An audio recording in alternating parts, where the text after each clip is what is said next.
Alright! Isang maganda at mapagpalang araw sa ating lahat mga kababayan, Luzon, Visayas at Mindanao. At sa mga sulok tayo ng ating mundo, sana ay nasa mabuti tayo, nakalagayan at walang sakit-sakit ang lahat. Ito po si Ivan mga kababayan at welcome back dito sa ating YouTube channel. Okay, so mga kababayan ko, as usual, before tayo mag-start, i-welcome muna natin ang ating mga bagong viewers, mga subscribers at mga followers dito sa ating channel. Thank you so much na nagustuhan ninyo ang ating channel. At siyempre, pasalamatan natin ang ating mga viewers na nag-like, also nag-shares ng ating mga vlogs at pasalamatan din natin ang ating mga viewers na hindi nag-skip ng ating mga commercials. At siyempre, pasalamatan natin ang ating mga viewers na nagpa-member ng ating channel membership. Thank you so much. At siyempre, i-shoutout natin ating mga pinalangga na mga legends, ang mga senior citizens. Hello po, kumusta ang lahat? And also, i-greet natin ng happy birthday ang lahat ng mga viewers na nag-birthday ngayong araw. Happy birthday! At siyempre mga kababayan ko, hindi rin kakalimutan, i-acknowledge natin ating top 5 commenters, ang ating mga viewers na may maraming na-comment dyan sa baba sa ating comment section doon sa ating last vlog. At nandyan sa ating listahan, ang nanguna po si Nemi Hasigawa, meron siyang 51 na mga comments. Nandyan din si Tess Paraon, meron siyang 30 na mga comments. Phil Macabato, meron siyang 29 na mga comments. Nandyan din si Ozaineti, meron siyang 29 na mga comments. And Marjorie Minsais, meron siyang 21, lahat ng mga comments. Okay, so thank you so much. Okay, so mga kababayan ko at mga DDS, did you miss me? Mga 3 days ago ba hindi nakapag-vlog si Ivan mga kababayan? If not mistaken, mga 3 days ago yata yun, medyo matagal na rin eh. Hinanap na rin si Ivan ng ating mga viewer at hinanap na rin si Ivan ng mga DDS kasi na-miss nila si Ivan. Actually, hinanap tayo mga kababayan kasi nga ang dami hong ipinakalat ng mga DDS na mga fake news. Isipin nyo, si Mana Santa, ang dami nilang ipinakalat ho na fake news mga kababayan. So ngayon, siyempre tapos na yung si Mana Santa, back to normal na tayo ngayon. So ang ating mga kababayan na galing sa nagbakasyon or sa kanilang lugar, bumalik na sa kanilang mga trabaho at mga negosyo. Ibig sabihin, back to normal na naman. Pero siyempre, ang mga DDS, walang normal sa kanila mga kababayan. Kasi nga si Mana Santa, nagpakalat ho ng fake news. Hindi sila nagbakasyon mga kababayan. So pasisya nga pala nung 3 days wala si Ivan. Siyempre si Mana Santa eh. So quality time para sa ating pamilya mga kababayan. At saka nag-participate din tayo siyempre sa Mana Santa, sa church. At saka meron ding inatinan na birthdays si Ivan. So ganun ka-busy si Ivan.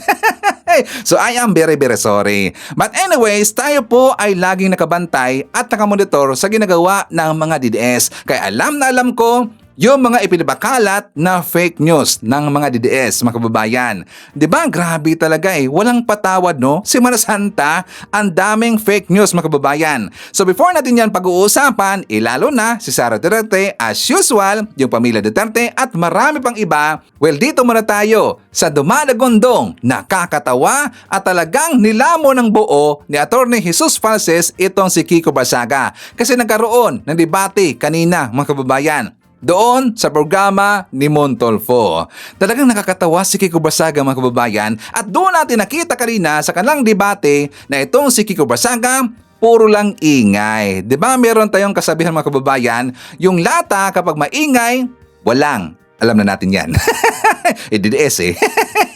Diba laging maingay itong DDS mga kababayan, napapakalat na nga ng fake news, maingay pa. Itong si Kiko Barsaga mga kababayan ang naghamon ng debate dito kay Falces. So nangyari, ginawang grade 2 lang at saka nagkanda utal-utal itong si Kiko Barsaga sa mga banat, naratibo na binigay ni Falces doon kay Kiko Barsaga. At saka bibigyan ko kayo ng konting portion ng kanilang debate mga kababayan para meron tayong idea. For more details, let's watch this.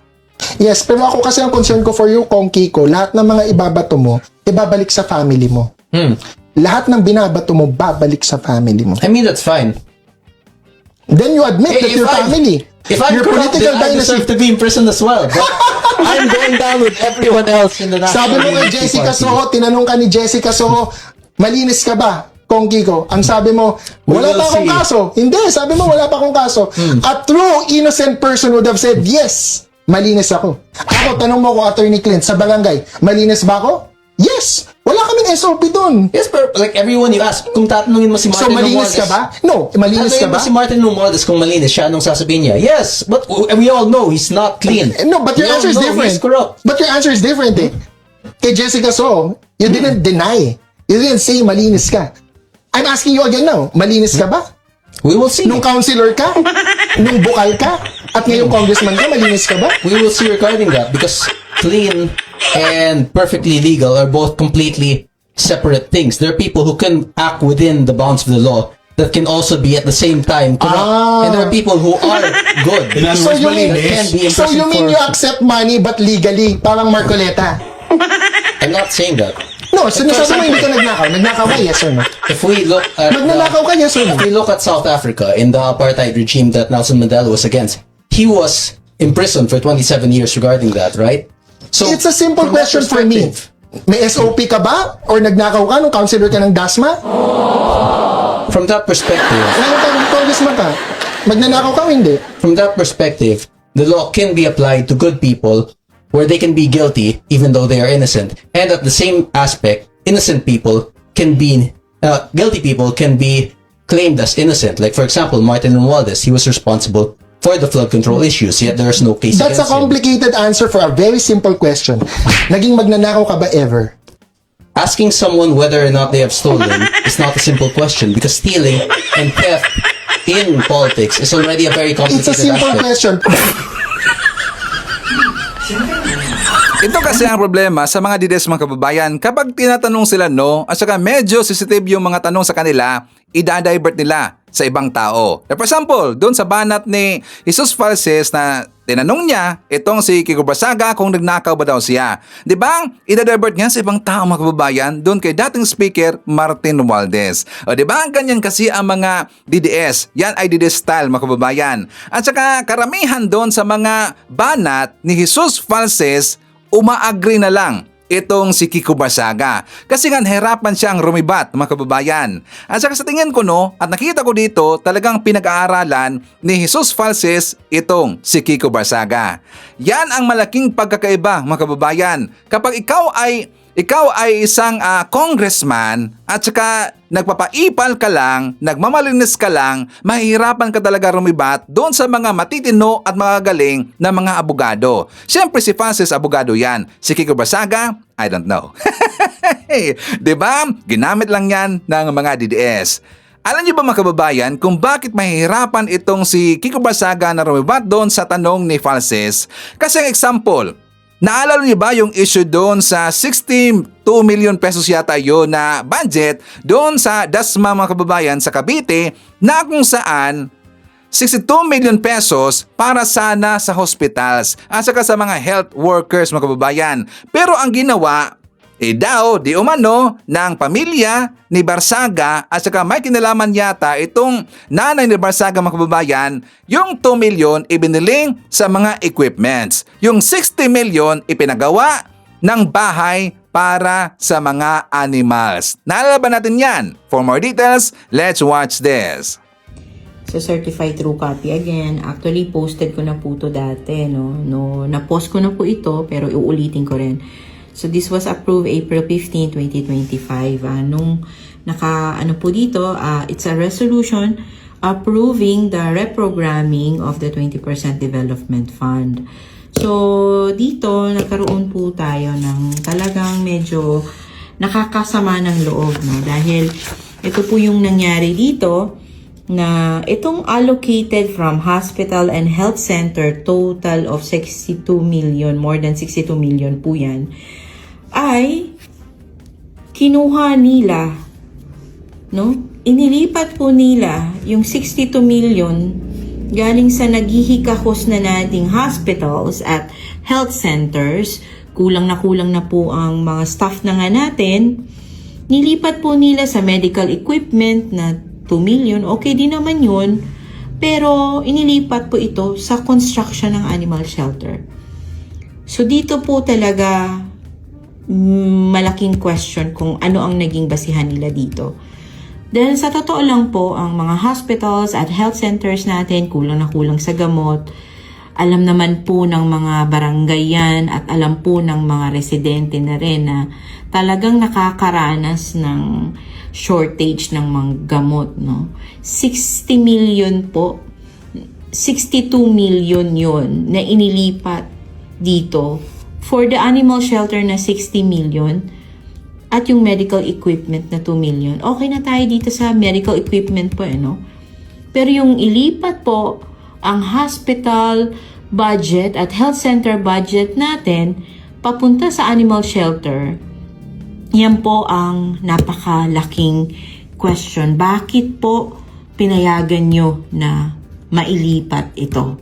Yun po ang tinatanong natin at tinatanong po ng mga tao. At yan ay lugar ni Kiko Barsaga, mga kababayan. So ang dapat malagot dito at dapat niya sagutin talaga ni Kiko Barsaga. But until now, hindi yan sinagot ni Kiko Barsaga, mga kababayan. At panay siya iwas. Kapag yan na nausapin, mga kababayan, tungkol dito sa concern ng isang netizen, bakit daw doon ipinagawa sa pabahay ng mga animals yung supposed to be para sa mga hospitals at saka sa health centers. Well, para sa akin, mga kababayan, agree talaga doon. Dapat unahin yung hospitals at saka health centers. I am not against sa mga animals. Kasi ako, mga kababayan, si Sir Ivan, animal lover ako. Alam niyo ba ilan lahat yung mga aso ko dito? 5 lahat, mga kababayan, at may mga breed yan. Yes, mahilig ako sa aso. At saka hindi siyempre ako against sa pabahay ng mga animals. Kailangan din na pabahay yung animals, mga kababayan. Pero dapat yun sagutin ni Kiko Barsaga. 'Di ba? Bakit ayaw yan sagutin ni Kiko Barsaga, mga kababayan? Or totoo ba talaga na kinonstruct yun, ang budget na yun, para sa pabahay ng mga animals? So yan ang malaking question mark. 'Di ba, Kiko Barsaga? Pabida-bida naman kasi, 'di ba? Napakaingay, palaging naninira kay President BBM, pero mismo sa kanyang baluarte, maraming problema. Kaya yun ang tanong ni Attorney Jesus Francis sa kanyang mga kababayan, kung siya ba ay nagnakaw. Sumagot po siya na hindi. Hindi siya sumagot, kundi i-divert niya ang usapin doon kay dating Speaker Martin Romualdez. Diba? So babalikan na natin itong si Francis versus Kiko Barsaga, mga kababayan, kasi ang ganda talaga ng debate. So anyways, dito muna tayo sa pinakalat na fake news ng mga DDS. I am very sure na nabasa nyo na at saka nabalitaan nyo na yung ipinakalat na fake news ng mga DDS na magkakaroon daw ng energy lockdown. Diba? Tapos meron pa silang inilagay na date, mga kababayan, April 20 daw. Magkakaroon ng energy lockdown. O diba kung talaga So siyempre nagpanik yung mga tao, lockdown yan Kasi nga na-experience na natin yan during sa pandemya, mga kababayan. Diba? Maraming nawalan na trabaho, maraming nawalan ho ng negosyo. Kaya maraming nagpanik. Nilagyan pa nila ng date, mga kababayan, mag-start daw April 20 onwards, 'di ba? May nakita ba ako na post ng mga DDS, mga kababayan, na 3 months daw mag-lockdown. O 'di ba kung gaano kagunggong itong mga tao na to?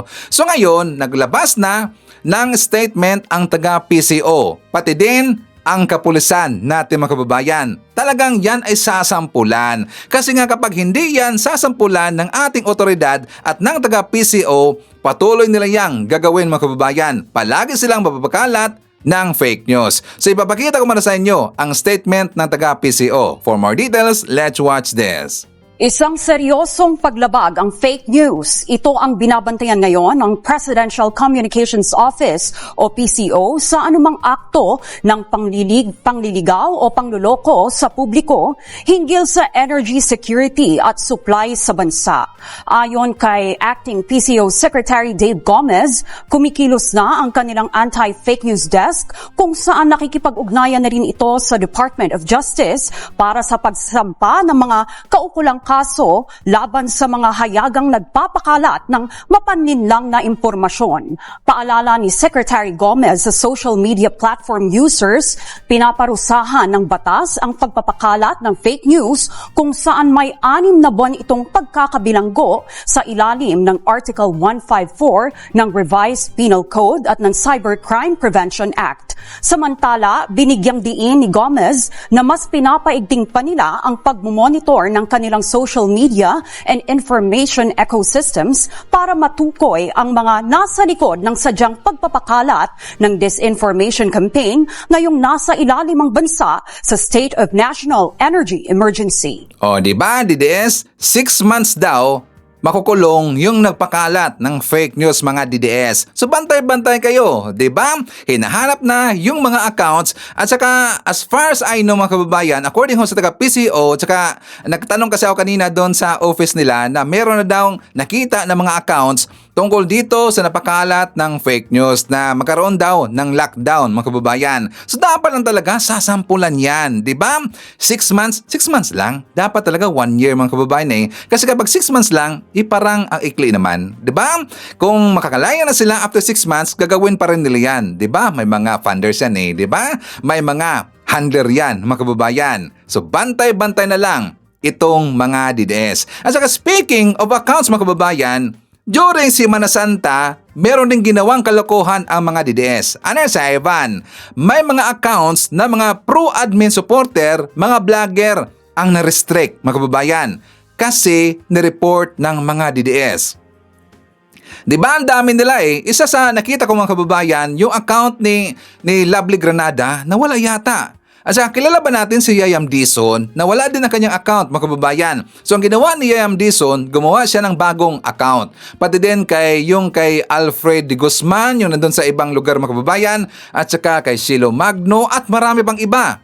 Inatake ng mga DDS. Diba gunggong talaga eh? Kasi yan lang ang kanilang resort, mga kababayan. Last resort nila yan. Kapag mahirapan silang rumibat sa mga naratibo, sa mga banat ng mga pro-admin sa kanila, ilalo na kapag mag-asaran, mga kababayan. Kapag sila ay maaasar, ganyan ang kanilang gagawin. Kapag mahirapan silang rumibat sa mga naratibo natin, ganyan ang kanilang gagawin.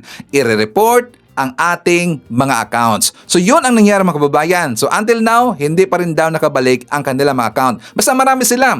Mga 7 yata yun lahat, mga kababayan, ng mga pro-admin. Yes, na-restrict ang kanilang mga accounts. Diba gunggong talaga eh. Alam niyo, mga kababayan, hindi kasi natin yan gawain. Diba? Correct if I'm wrong, mga DDS.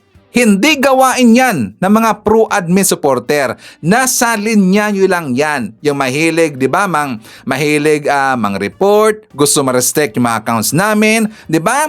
Ang problema kasi, mga kababayan, marami kasi mga trolls, marami kasi mga social media na addict itong mga DDS. Talagang nandyan sila palagi sa social media, mga kababayan. Diba? Napansin nyo ba yung ginawa na signature campaign ng mga DDS? Ilan lang sila lahat, mga kababayan? Diba? 304,000 ng lahat ang mga DDS. Pero kung titignan natin sa social media, palagi silang viral. Bakit? Kasi marami silang trolls, marami mga account na mga binabayaran. At saka nandyan na sila sa social media, nagtatambay lagi. Hindi kasi ganun kadami, mga kababayan, sa social media yung mga pro-admin supporter. Correct me if I'm wrong. Hindi ganun kadami. Sa totoo lang, mas marami ang mga DDS sa social media. Kaya kayang-kaya nilang i-report o ipapatik down ang isang account, mga kababayan. Diba? Sana magkakaisa lahat ang mga pro-admin supporter. Sana yung mga kababayan natin, yung hindi ganun kahilig sa social media, sana meron din silang account para makakatulong, mga kababayan. At para i-promote natin yung mga totoong nangyayari sa bansa natin. Lalo na kay President PBM. Diba? Isa din sa nagpakalat, mga kababayan, isa din sa mga kumakalat na mga balita na fake news na daw stage 4 colon cancer daw itong si President BBM. Hindi daw napapakita, mga kababayan. Tapos meron ba akong nakita na post ng DDS na nakaratay na si President BBM sa hospital? Diba, gunggong talaga eh. So yung nung time na yan ay nag-viral, mga kababayan, talagang nag-flood yan, nag-traffic yan dun sa Facebook na daw stage 4 cancer. Diba? Kahit saan kayo magpupunta, mga kababayan, meron silang inilagay or kumalat na balita na stage 4 cancer na daw. Diba? Kasi galing yan sa isang vlogger, not just isa. Ang nakita ko, mga kababayan, na sabay na nagpalabas niyan, si Eloy Bugris at saka itong si Jay Guevara. Sakto ba, DDS? Diba? Kasi gintrace ko yan. Tiniran ko yung date, mga kababayan, kung sino yung mga unang nagpakalat niyan. Merong isa, yung Optex, yung laging tinatambayan na Facebook account ng mga DDS. At saka itong si Eloy Bugres, isa din siya sa nagpakalat mga kababayan. Kasi papakita ko muna sa inyo itong vlog ni Bugres. For more details, let's watch this. Oo, confirm stage 4. Bakit hindi nyo to alam? Matagal na nga lumabas ang balitang to sa Makatimed. Dumudugo ng puwit niya.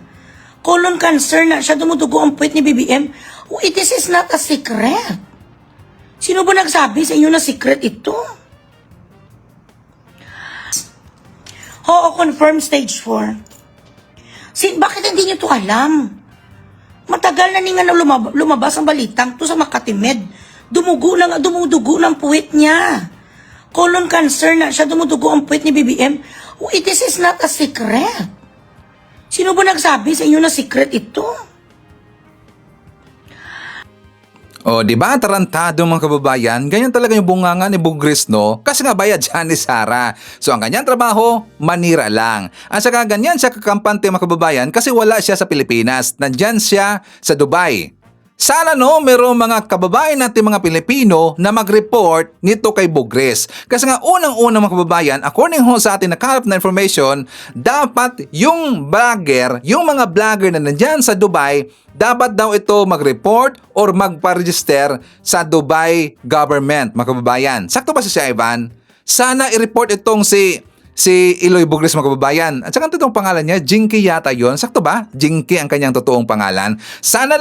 Sana meron tayong kababayan na nandyan sa Dubai na i-report itong si Eloy Bugres. Kasi sumusubra na mga kababayan. Grabe ang kanyang paninira sa ating gobyerno, lalo na kay President BBM.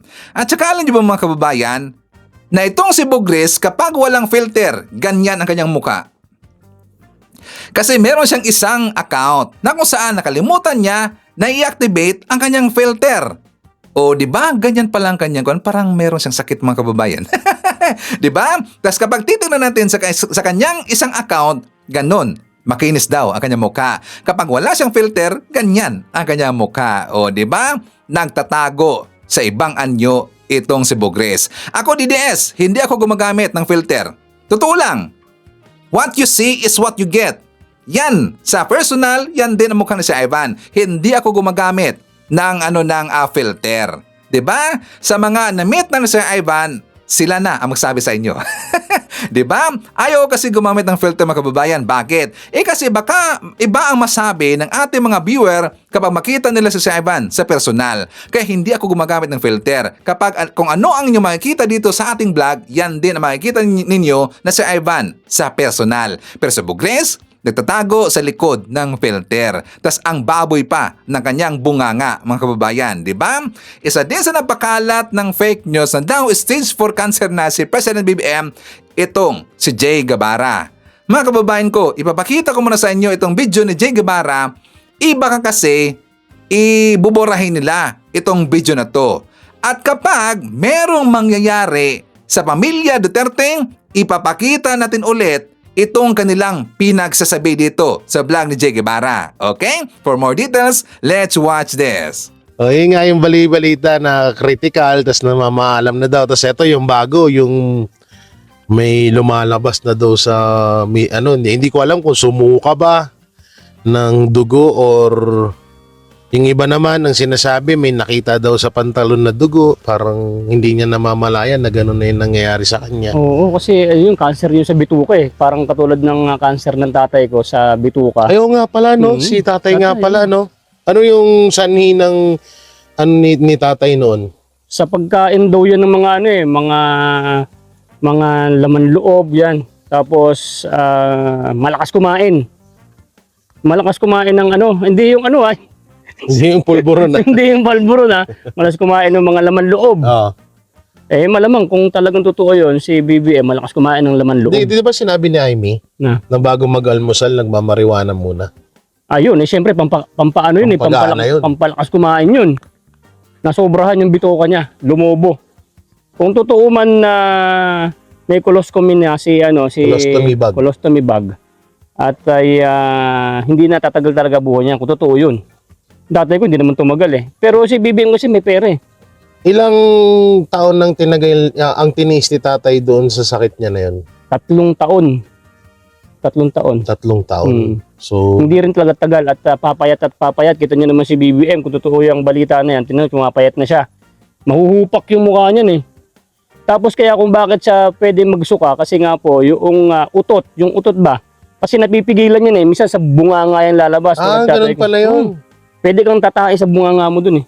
Ah, Kasi kung hindi talagang mapopersa na mailalabas sa bituka yan, maaari yung pati yung utot at pati yung dumi mo, pwede mong maisuka.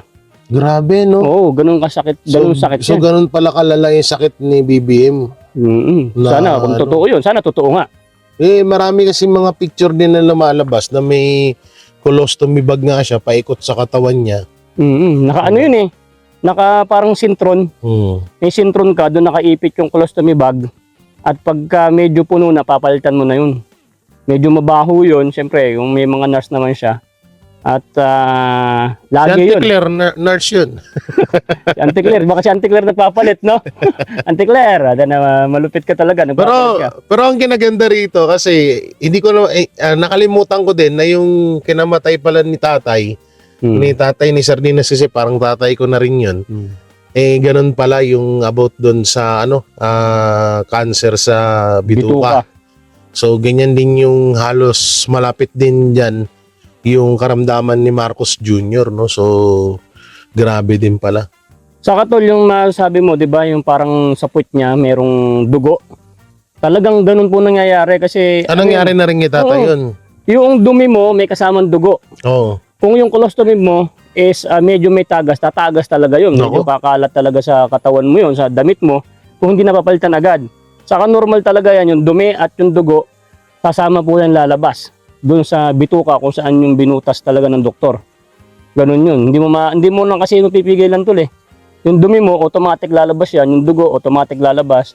Meron pang, tatay ko nun, meron parang sipon or some mga dumi sa katawan mo. Bigla na lang. Sintabi po sa mga kumakain dyan. Papayantabi po kasi nagkukwentuhan tayo about sa balita ng kay Marcos Jr. Kung totoo man yan, sana totoo na, no? Aray ko, grabe manalangin si Grabe ka manalangin Napakaganda nga dahil halos parehas sila ng karamdaman ngayon. So hindi naman din natin pinapanalangin na mamatay na si Bongbong Marcos. Ako, pinapanalangin ko. Tingnan nyo kung gaano kababoy itong mga dides mga kababayan. At kapag babalik rin natin sila, di ba, nakakagalit. Like for example, kapag merong magko-comment mga kababayan doon sa ating Facebook account, tas sabi nila, yung amo mo daw, si Bangag, si BBM, stage 4 na daw. Hindi na daw magtatagal. So, meron din magtanong mga kababayan, nagko-comment na nakakaasar din, na sabi nila, stage 4 na pala. So, ang reply ko sa kanya, si Digong ba? Nagagalit. Kapag merong magko-comment mga kababayan, babalik na rin natin. Di ba? Stage 4 na yung amo mo. Sino? Si Digong.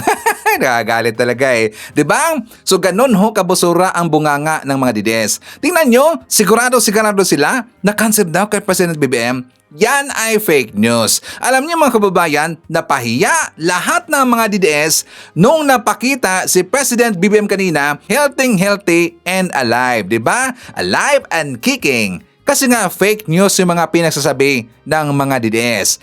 In your face, DDS. Let's watch this. His Excellency Ferdinand R. Marcos Jr.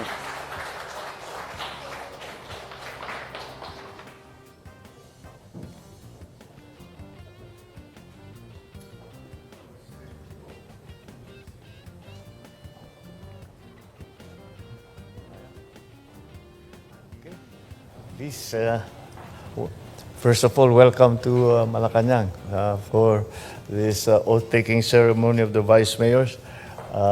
Will all those taking their oath please raise your right hand and repeat after me. I, your name, having been elected to the position of your position, do hereby solemnly swear that I will well and faithfully discharge the duties of my present position and of all others I may hereafter hold under the Republic of the Philippines, that I will support and defend the Constitution of the Philippines, and that I will bear true faith and allegiance to the same, that I shall obey the laws, legal orders, and decrees constituted by the promulgated by the duly constituted authorities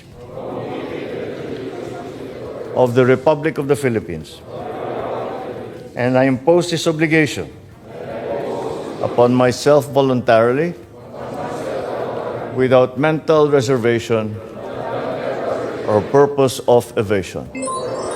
So help me God. Congratulations. Thank you, Mr. President. May we invite the President of the Republic of the Philippines, His Excellency Ferdinand R. Marcos Jr., to deliver his speech. Good afternoon. Please take your seat. First of all, let me address, of course, all of you and congratulate the newly elected officials of the Vice Mayors League of the Philippines. You are my fellow workers in government, and today you are our distinguished guests. Because your assumption into office is a reflection of the trust and confidence that has been bestowed upon you by your peers. It speaks of their belief in your capacity to foster partnership, to lead with purpose, and to uphold excellence within your organization. And that's why we have taken many steps to address this situation. In collaboration with the ULAP, the DILG, and the DepDev, we are pursuing necessary amendments to the Local Government Code that clarify the responsibilities, strengthen the accountability, and enhance the fiscal capacities of LGUs. In parallel, we are improving coordination between national and local government units. We are supporting LGUs in digitalizing both frontline services and also the back-end systems. So let me highlight some of the initiatives that we have taken for LGUs.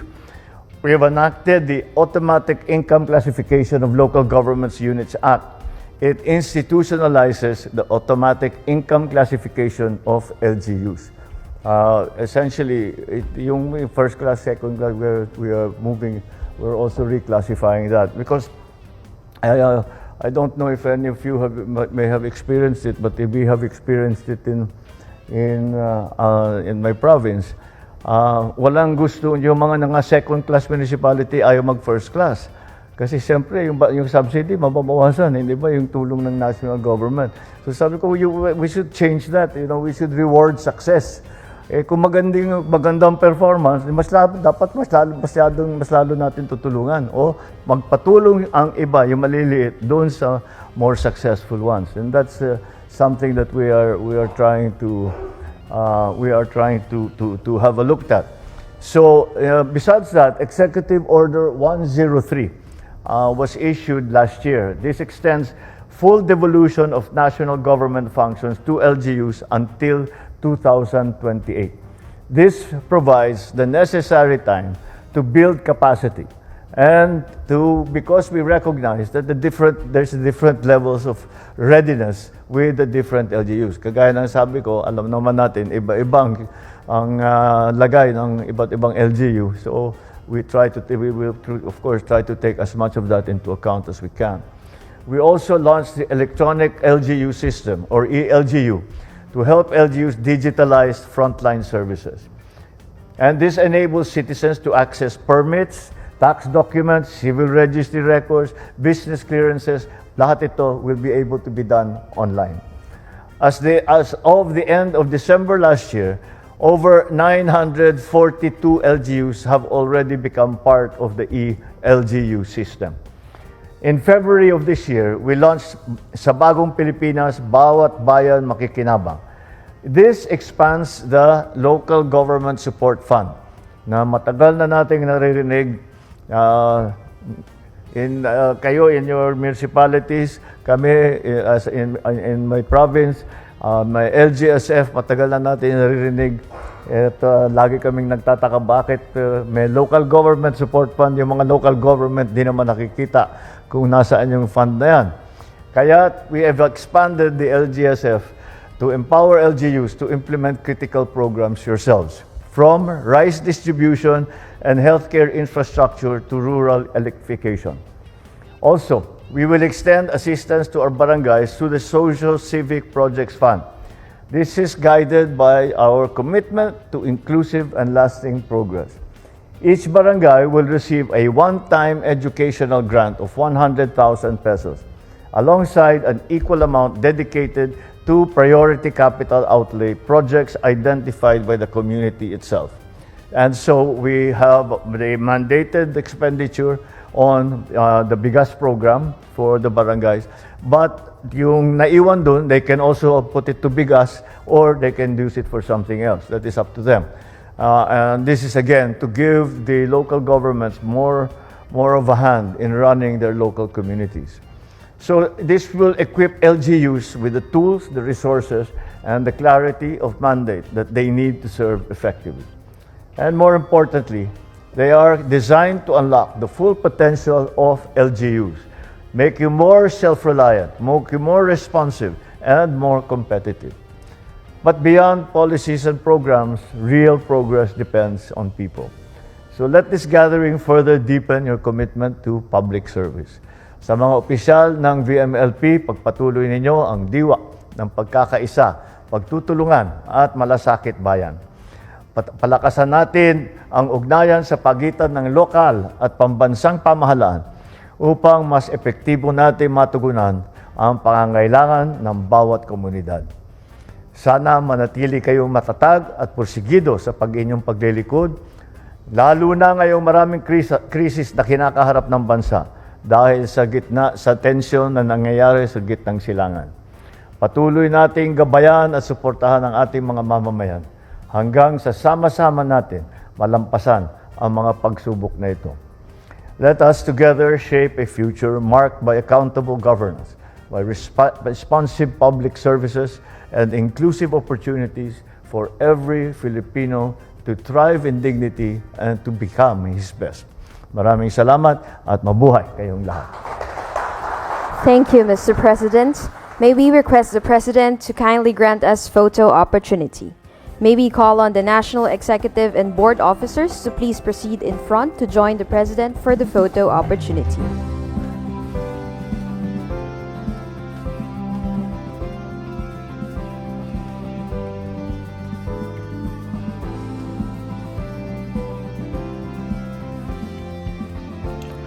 Di ba? Pahiya ang mga DDS. Healthy si President BBM. So tingnan nyo, mga DDS, ganyan kagaling ho ang ating presidente.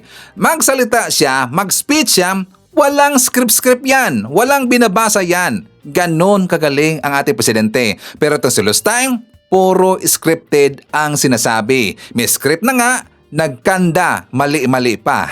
Di ba? So yan ang malaking pagkakaiba ni President BBM dito kay Sara Duterte. Si President BBM, smart yan. Si Sara Duterte, utak kriminal yan. Tapos palagi pang nagmumura. At walang ginagawa ang kanyang trabaho, puro lang paninira kay President BBM. Ano na DDS? Pahiya kayo, no? So anyways, before tayo babalik sa mga mainit na issue mga kababayan, well, siyempre, i-acknowledge muna natin ang ating mga suki, mga early birds, yun ang una na nag-comment dyan sa baba sa ating comment section. So nandyan sila si Marcres Hernandez from North Carolina, USA. Nandyan din si Dulcie Obana, Bibian De Vera, Sam the Expert, hi to Trexevilla, Monet Borromeo. At nandyan din si Junkie, Rodora de Jesus, Nestor Potian. Kasama din natin si Music Cubay, Cristoto Lopez, Edna, John MC Gold, Florifigo Mapa, Rose Bautista. Nandyan din si Nomeriano Sundoy, Feli Antolin, Marian Gier, Nelly Usalbo, and hi to Sir Jaime Garcia from Nottingham, UK. Okay, so mga kababayan ko, isa din sa mga pakalat na fake news ng mga DDS at saka mga negative narratives nila, itong tungkol sa pagbigay ng safe passage sa ating mga kababayan, mga marino, mga Philippine vessels dyan sa Strait of Hormuz. At para ma-discredit ang balita na ng mga kababayan, gumawa sila ng issue. Kasi nga talagang yumanig sa mundo ng mga DDS ang balita na yan. That is very good news. At mapapatanong dito ang mga DDS kung paano yan ginawa ni President BBM. O, di ba? Nagkaroon ng safe passage ang Philippine vessels o yung mga marino natin na dumaan dyan sa Strait of Hormuz, merong safe passage sa taga-Iran. Paano yan ginawa ni President BBM? So ngayon, ang kanilang issue, ang tanong nila, meron ba daw tayong Philippine vessels? Or meron ba daw barko na merong Philippine flag? 'Di ba? Yan ang kanilang patanong, mga kababayan. So siyempre, itong mga tanga at bubo ng mga DDS nag-a-agree kaagad, 'di ba? Pero hindi sila nagre-research. Sila ay sinagot ni Yusek Claire Castro, mga kababayan. For more details, let's watch this. Yusek, as we speak, nakakadaan na po ba yung mga Philippine-bound vessel dyan po sa Strait of Hormuz? And kasama na rin po ba dyan, not just yung petroleum products, pero maging yung mga export products from the Philippines na patungo ng Middle East? Opo, kasi po, ang sinabi po sa atin dito, of course, pag sinabi po natin na pwedeng dumaan, lahat po ng Philippine products or PH-bound goods, ay ito po ay mapapakinabangan po natin. Sa ngayon po, ayon po kay Secretary Tez Lazaro, nag-request po sila na makaraan po ang Philippine flag bulk carriers with Filipino seafarers to pass the Strait of Hormuz nung Friday po. At sa ngayon po ay aalamin po ni Secretary Tez Lazaro kung ano na po ang nangyari at ano yung response ng Terran and Marina authorities. But how soon natin mararamdaman yung epekto po nito pagdating naman sa presyo ng petrolyo? Because of course, a lot of us are concerned about the rising or increasing prices of petroleum. So gaano po natin to katagal bago maramdaman? Nakausap din po natin si Secretary Sharon patungkol po dyan. Ang sabi po ni Secretary Sharon Garin ng DOE, ito po ay patungkol sa safe passage ng ating Philippine carriage, Philippine-bound na goods and Philippine crew. So, hindi po pinag-uusapan dito ang halaga. Ang pinag-uusapan po dito ay yung patuloy na supply ng produktong petrolyo sa ating bansa. So for now, ang na-secure lamang po natin ay yung enough supply. So because of the opening of Strait of Hormuz for the Philippines, gaano katagal po yung pwedeng madagdag sa ating inventaryo? Ayan po ang alamin po natin. Dahil mamaya po ay magkakaroon ng meeting. Alauna po with Secretary Sharon Garin. Thank you, Yusek. So, tatanong mula kay Tristan Nandalo, Newswatch Plus. Hi Yusek, good afternoon. Follow-up lang din po doon sa Philippines and Iran safe passage deal. While the government and some lawmakers are calling it a diplomatic win, but you know there are critics also who would argue that yung dinadownplay po yung impact nitong nangyaring diplomatic effort ng government. Ang sabi po ng iba, wala naman daw po talagang barko ang Pilipinas sa Strait of Hormuz and ang kumukuha tayo ng oil sa Singapore and Korea. So for those po, anong response ng Malacanang sa ganun? Anong pagkakasabi ng walang barko? Wala tayong oil tanker? Ganun po ba ang ibig na sabihin? Ganun po yung pinalalabas, ma'am, ng iba kritiko. Sinong iba? Okay, for example po si dating Labor Undersecretary Jing Paras, ang isa pong sinasabi niya ay hindi daw po parang hindi sila naniniwala doon sa effect nung deal ng Philippines and Iran. Yan po kasi minsan na mahirap sa kapwa nating Pilipino. Alam na natin kung paano nagtatrabaho ang Pangulo at ang administrasyon na ito para masiguro po ang supply ng produktong petrolyo sa ating bansa. Pero meron pa rin talagang pilit na humahatak pababa. Pero tandaan po natin, pag sabi po nating Philippine flag vessels, hindi naman po ibig sabihin na ito po ay mismong barko ng Pilipinas. Ang sinasabi po dito, pag Philippine flag vessel, ang ibig sabihin ay registered with the Marina at authorized na mag-travel. At ito'y kinakailangan na pag-aari, kontrolado, o at least na chartered by Filipino citizens or corporations with at least 60% of capital owned by Filipinos. Of course, subject to Philippine laws on safety and labor. Hindi po yun technical or literally barko ng Pilipinas. Next question mula kay Ivan Mayri ng GMA News. Yusek, habang nananatili pong uncertain ang sitwasyon ng ating fuel supply, maraming proposals ang finofloat, among them the imposition of purchase limits. Si Congressman Ridon, ang sinabi po niya, mas magandang gawin itong purchase limits sa halip na mag-rationing. Where does the palace stand on this proposal? Yan pong suggestion, sabi po natin, lahat po ng suggestion ay maaari pong ikonsidera ng administrasyon. Pero yung sinasabi po niya na si Congressman Ridon, mamaya po ay itatalakay natin yan with Secretary Sharon Garin. Yusek, may scheduled attendance si Pangulong Marcos kanina sa isang event with returning OFWs but he skipped the event. Is the President well? Kumusta po siya? Definitely. Mamaya po ay magkakaroon po siya, naunahan mo na ako, may bibigay pa naman akong good news, magkakaroon po mamaya ng oath-taking with the vice mayors. So, meron po siyang event. So there's no truth to talks about the president being ill. Kanino po ba galing? May mga social media posts po raising questions about the president's health. Tayo naman po ay mainstream media. Siguro mas mangingibabaw dapat ang mainstream media kaysa sa mga SOCMED na walang basihan. So wag po tayo masyado maniwala. Ang dami-dami pong fake news. Pati po ako ay binibiktima ng fake news. Which is precisely why I'm asking ma'am kung ano po yung state of health ng Pangulo. Maayos po siya. Mamaya po, maaari niyo po siguro malaman at baka kayo ay maimbitahan sa oath-taking mamaya. Oh, di ba, DDS? Yun yung sinasabi ni Yusek Claire na makikita nyo si President BBM mapapakita yung sa oath-taking kanina sa mga vice mayors. So, di ba? Healthy si President BBM. So, ngayon, klaro na ba sa inyo ang explanation ni Yusek Claire? I don't think so. Kasi nga mga didis mga kababayan, mga makikita yung utak niyan eh. Kahit anong gawin natin, mga pagpapaliwanag sa kanila, hindi nila yan i-absorb. Hindi nila yan tatanggapin. Kasi baliktad ang kanilang pag-iisip mga kababayan. Kasi wala silang ibang pinapaniwalaan, yun lang kanilang mga vlogger. Yun lang si Minay, yung grupo sa Net25, di ba? Mga vlogger nila ng mga fake news peddlers, yun lang kasi ang kanilang pinapaniwalaan. Kapag si Yusek Claire ang magsasalita or tayo, hindi tayo paniniwalaan. Ang mga sinasabi natin dito at ni Yusek Claire at ng mainstream media, yan ay katotohanan. Pero sa mga DDS, hindi totoo. Kabaliktaran mga kababayan kasi nga baliktad ang kanilang pag-iisip. 'Di ba? Katulad sa kanilang poon na karton na nandun sa dahig. So anyways, kasama din natin nandyan si Axel Sainen from Riyadh, Saudi Arabia.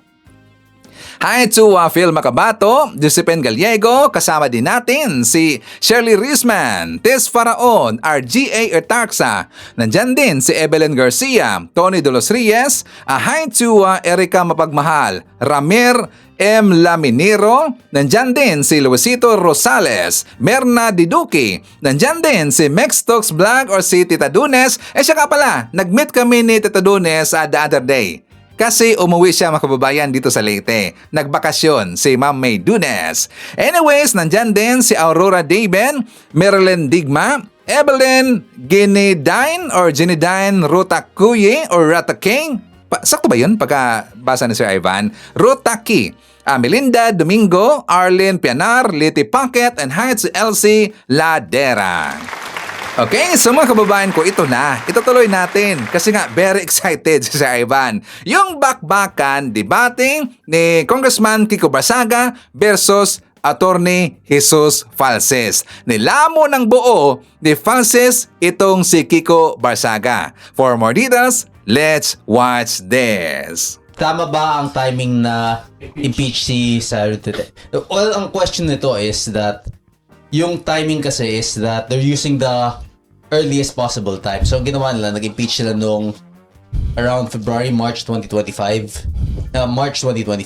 And afterwards, nung natapos na yung 1-year ban, mag-impeach sila ulit to maximize the amount of times that they can file impeachment cases against Vice President Sara Duterte. Kasi siguro pag hindi kumana to, may impeachment ulit by 2027 if they were able to secure the amount of votes. So, speaking from the perspective of the admin, kasi syempre gusto talaga ma-impeach ng administration ngayon si Vice President Sara Duterte, ito yung pinaka-strategic na time nila as soon as possible kasi may hirapan sila kumuha ng boto pag palapit na ang 2028.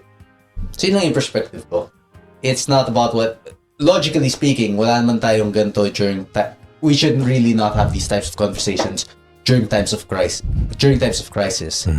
Pero ang liit na ng window of opportunity ng administration ngayon na para ma-impeach si Sara Duterte and ito na lang talaga yung possible time nila. Yes.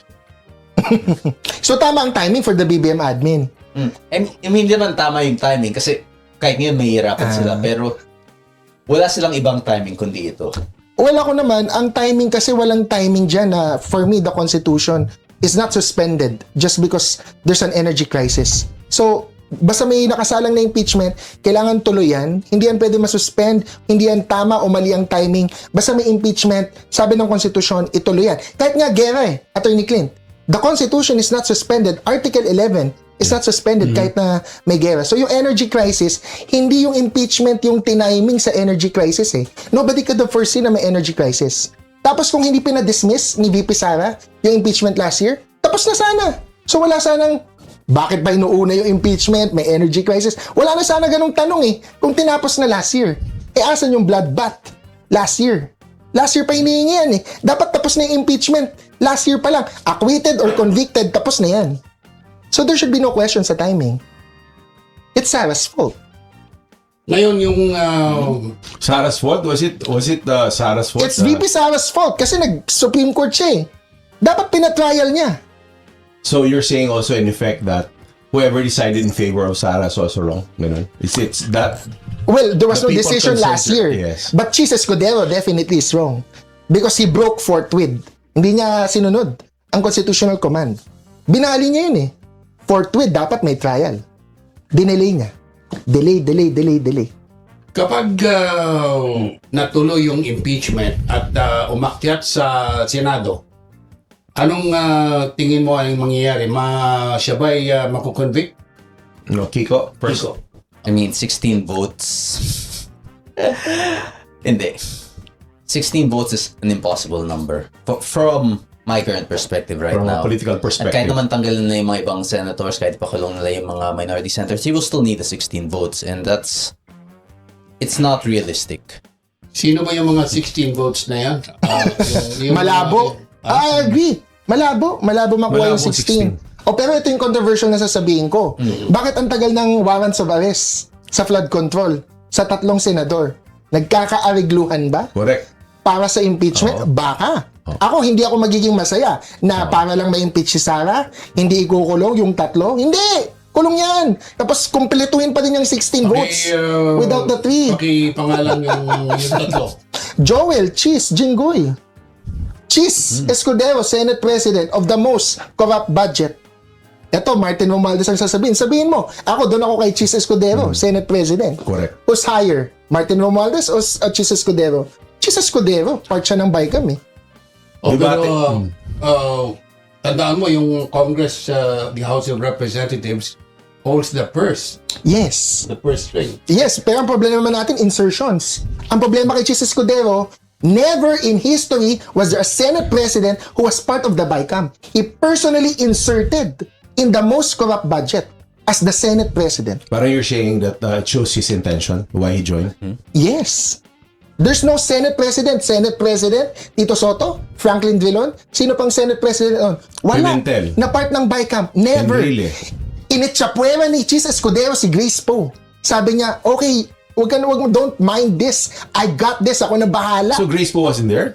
No, she was sidelined. Okay. She's finance She was chair. there, yes. She's still finance chair. Pero yung active na talagang nag-insert is Chis. It's documented, by news reports. So he was there for the insertions. Yes, November 30, 2024, Bonifacio holiday. Pero nagtatrabaho siya. Pumunta siya kay Martin Masipag. Romualdez at Zaldico, may CCTV sa batasan na pumunta si Chis Escudero. No Senate President has done that. Kung Kiko, masipag pala talagang senador na buhay. So Masipag. if I'm getting this correct, Yes. you believe that Chis Escudero should also be imprisoned alongside Martin Romualdez? Of course. Do you believe or not? Well, it really depends kasi mostly nakafocus ako kay Martin Romualdez. But I'm laying the evidence now to you that whatever you have against Martin Romualdez, connected. more guilty itong isa. They're connected. Kasi si Martin Romualdez Do hindi you siya think they're nakapirma. connected? I mean, Speaker Martin is Speaker. May Yes, mayor. I'll give you that. Zaldico, of course, Committee Chair, APRO. Pero si Speaker Martin, wala ang pangalan niya sa BICAM. If you say 2025 is the most corrupt budget, yung pangalan ni Chis nasa BICAM. Kailan, saan nangyayari ang insertions, Attorney Clint? We all heard it. Yeah. BICAM. Yes. Sino nasa BICAM? Walang Martin Romualdez there. Of course, baka dahil magaling siya. Is it Sabi niya, because nag-layer? What do you think, Kiko? Nag-layer? What do you think? Well, the problem... Just your, just insights lang. Yung big separation kasi between Cheese Escudero and Martin Romualdez is that Cheese is a opposition figure. Part siya ng hindi siya kasama ni Marcos. But Marcos, on the other hand, is first cousins with Romualdez. And that really puts things into perspective of how much power the administration has over the budget. Cheese is opposition now, but he was not opposition before. You know anong big role ni Cheese? Kaya sila vibes ni BBM? Hindi mo alam? Siya nag-fundraising. 500 million sa Cork Wine Bar with Maynard Ngu. Wow. 2022 elections. That's reported by Billionario. That's not me. Oh, really? That's reported. Cork Wine and Bar nag-fundraising 5 million per head. Bawat dadating sa Cork Wine and Bar magbibigay ng 5M para kay PBBM. And Sara, Uniteam yun ha. Uniteam campaign fundraising yun. And Cheese Escudero 500 million. and Maynard Ngu ang nag-fundraise. Nasa balita yan. For our viewers, who is Maynard Ngu? Maynard Ngu is allegedly the bagman of Senator Cheese Escudero. But outside of that, he's Cherry Mobile president, he's a special envoy before to somewhere, pero ngayon... He's rich, why hindi is he na. a bagman? Oh, well, you have to ask him that, Attorney Clint. Oh, I see. Oh, let's go back to the debate. Oh, guilty ba talaga si Sara? Dapat ba siyang iboto sa 2028? Kiko goes first. Ako ulit. Okay, well, yung kung dapat o hindi dapat iboto, it's a democratic process. You can say that you're not supposed to vote for someone, but ultimately, it's up to the What's your citizens to position? decide. Are you? Syempre, I'm voting for Sara. Pareho tayo. Duterte? Justice is coming. Justice is coming. Your response. No, I mean, I don't want to say guilty because I need a Senate trial. But what I can say is, probably, for the purposes of probable cause sa impeachment sa House, I think she should be impeached by the House and therefore should go to the Senate. Because yung evidence pa lang, the death threats alone, alisin natin ang confidential funds, alisin natin ang SALN, alisin natin ang bank records, alisin natin si Ramil Madriaga, based on the death threats alone. We all heard that. We all saw that. That's impeachable. Maaari naman sabihin niya na she didn't mean it. Yung threat. Hindi pwede kasi she was serious when she said that. No joke, no joke. Sabi niya, no joke, no joke. Oh, Attorney Falsis, there's a question here. TNT podcast, bakit si Kiko na Barsaga ang napili ni Falsis? Bakit di siya nakidebate kay Attorney Libayan? Pinili mo ba? Ayaw ba kay Libayan? Well, first of all, Attorney Libayan challenged me to a debate. Sabi ko, makipag-coordinate siya sa Billionaire News Channel. Ayaw niya. Kasi gusto niya sa channel niya. Ano ko? Tanga. Bakit ako pupunta sa channel niya at imomonetize niya pagkakakitaan niya ako? Punta ka dito kay Attorney Clint at Montulfo. I-debate kita. Lalamunin kita. Lalamunin ko yung mga arguments mo kasi nakakasalita ka lang dahil channel mo yan. Kung malaki sa kanya, paano Ay, pass. Pero sa billionaire naman, monetized din sila, di ba? No, pero syempre hindi naman siya pupunta sa Billionario and I understand that. So now I challenge you. This is a neutral platform. Pro Sara, anti-Sara. Pro Sara ko, anti-Sara si Tito Mon. Bakit si Kiko Barzaga, di ba? Na-explain ko kanina. Yeah. I challenge Guanzon, ayaw niya. Duwag siya. Kung Kiko nag-post, siya daw ang substitute. Yeah. Game. Yeah. Si Congressman Kiko naman matapang yan. Hindi to duwag aking congressman eh. Kita mo yung naghamon ng ando siya, lumaban ng lumaban. Nahirapan siya doon, pero lumaban. Hindi to hindi to naghamon ng hindi to flaker. suntukan ng boxing. Hindi sumipot. Hindi sumipot. Ay. Ako, iba kami ng politika ni Kong Kiko, but I have to say, I really admire strong and brave people. Kahit si Attorney Topacio, you can tell Attorney Topacio, hindi niya ako kinamayan. Okay yun! Because he has the balls not to handshake me. Hindi plastic. Hindi plastic. Sino? Si Attorney Topacio. Yes. Saan ba yun yung sa Billionaire News? Opo. Inintroduce ako ni Attorney Jimmy. Sabi niya, I cannot shake hands with this guy because I have to stand by my principles. Sinabi ko sa kanya then and there, oh, I respect that, Attorney Topacio. And anyway, hindi ko naman binigay yung kamay ko. Yeah, you respect him, but how do you rate him as a lawyer? 50-50. 50-50. Madami siyang pinanalo, sasabihin niya, madami siyang pinanalo. Pero madami din siyang talo eh. 50-50, okay na yun eh. 50-50 ba talaga? 50-50 Would you ba want a talaga? lawyer na 50-50? Ang gusto mo 60-40. There's no lawyer na 100% Attorney Clint. Right? Ano yung mga pinanalo Hindi, niya? pero pag doble yung talent fee, pag 60-40, ito yung 50-50 na lang. Para makatipid pa. Ikaw pro bono kasi yung mga tumutulong sa'yo eh. Oh, eto another issue. Makatarungan bang ilipad si Digong sa ICC or dapat dito silang siya nilitis? Kiko? Ako lang yung muna. Okay. Would you like to go first? Makatarungan ba? Medyo mahaba, if you will indulge me, sure. right? It's okay. We have plenty of Because you asked me, Attorney Clint, you asked me last week, di ba? Yeah, Political persecution. So, with all due respect, Attorney Clint, we have to define political persecution. Political persecution, the only law defining it sa ating bansa is RA 9851 as well. Yeah. The act defining crimes against humanity. Persecution there is defined as the deprivation of fundamental rights contrary to law and based merely on political belief or identity. So just on that definition alone, President Duterte is not politically persecuted because he's not being prosecuted based on his political beliefs or his religious identity. He's being prosecuted because allegedly, and I believe the evidence says so, he killed or ordered the killings of 30,000 people. So that's extrajudicial 6,000 killings. lang daw eh. At sa akin, 30,000 yun. Siyempre, ano nila yun? Propaganda nila yun. Second, sorry, indulge me ha. Second, sabi mo, Attorney Clint, is we have a working justice system. Ang justice system, Tito Mon, Attorney Clint, Kong Kiko, it's not only the courts. Ang justice system natin is composed of 5 pillars. Everything, yeah. 5 pillars. 2 P's, 3 C's. The police, the prosecutors, courts, correctional system, kulungan, and the community. Sa police, Attorney Clint, nag-fail ang justice system. Why? Sabi ni Attorney Chell na sa Supreme Court oral arguments yan, yung mga police blotter, copy-paste.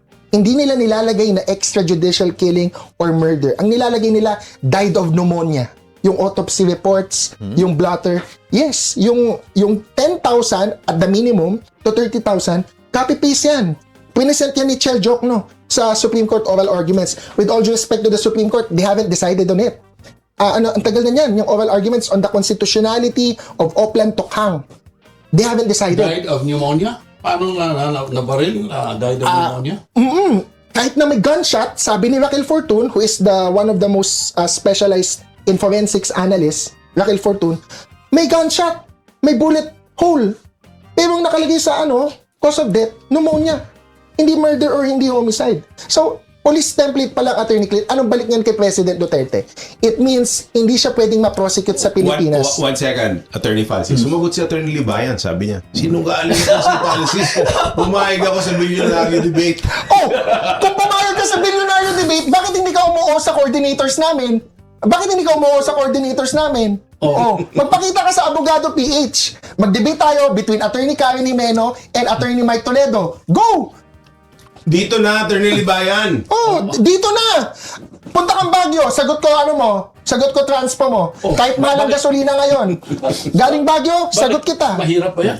Hindi, pero sagot ko. Oh. Mukhang yayamanin naman to si Attorney Libayan. Ikaw kasi cloud chaser ka gustong-gusto mo ng debate. Ano bang pagdedebatehan natin? Mali ka naman sa ICC. Mali ka sa impeachment. Anyway, we're being distracted by that.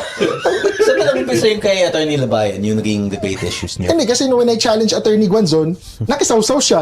Okay. Oh. Ba't ko naman siya i-engage kung hindi naman sa bilyonaryo na may formal debate? Gusto niya sa channel niya eh. Ba't sa channel niya? Tulungan ko pa siyang kumita. Anyway, yun lang yung to give Kong Kiko time. Dapat si Kong Tito ang sasagot doon. Hindi mo siyang kadibate mo ngayon eh. No, that's my main points, Attorney Clint. No, Yes. There's no political persecution. Our courts are working, but the entire justice system is not in terms of being able to prosecute Duterte because sa police pa lang na damage na yung evidence. Well, I mean, all the arguments are valid, and even your definition under the law of persecution is correct.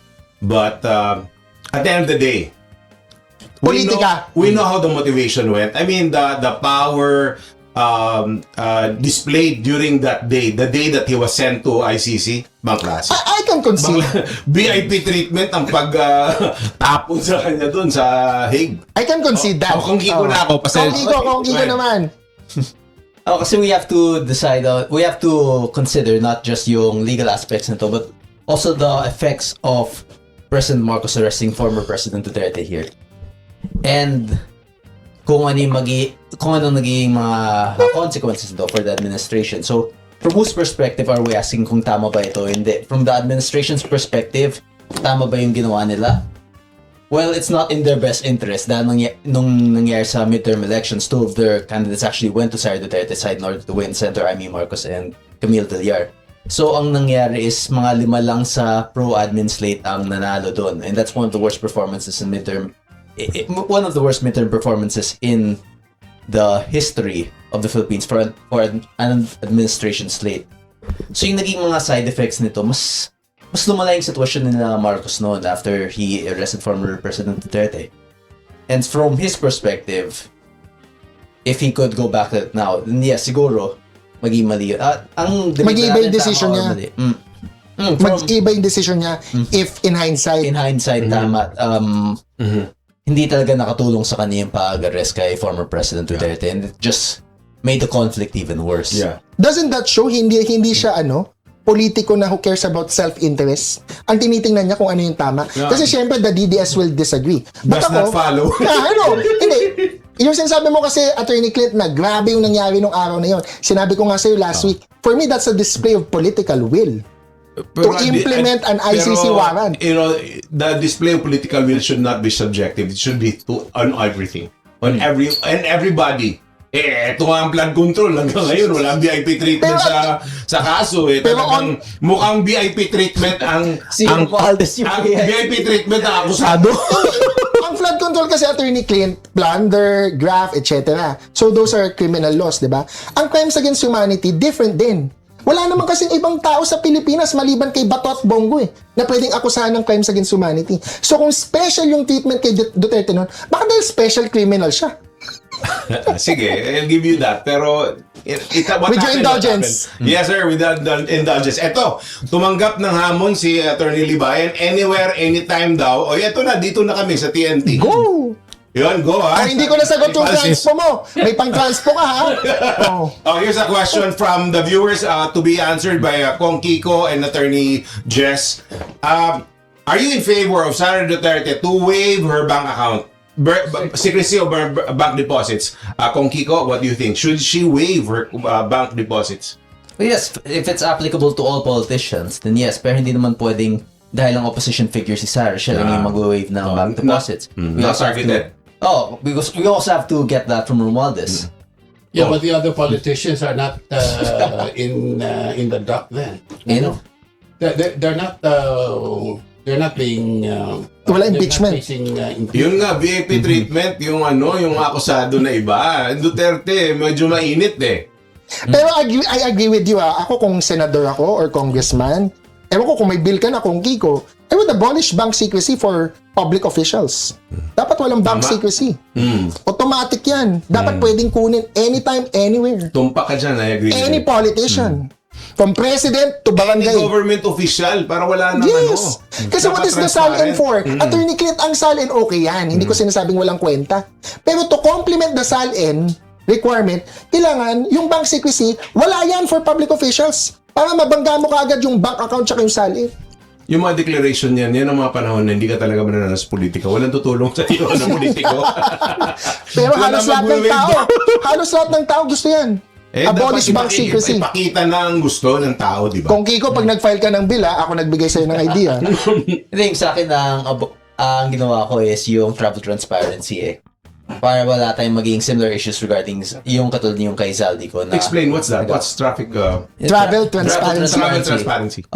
Every time they, sitting member of the House of Representatives would want to go out actually yung first na ginawa ko for House of Representatives, but I plan to expand it to all national government officials. Every time they plan to go Fair out enough. of the country, Fair. they will have to publicly disclose it. But don't they file already a travel authority? Don't they apply for a travel You do. authority? For as a public official, So, you need to... medyo may transparency na doon. What does your bill add to that? To some degree, it has to be some form of public announcement. Where you will go.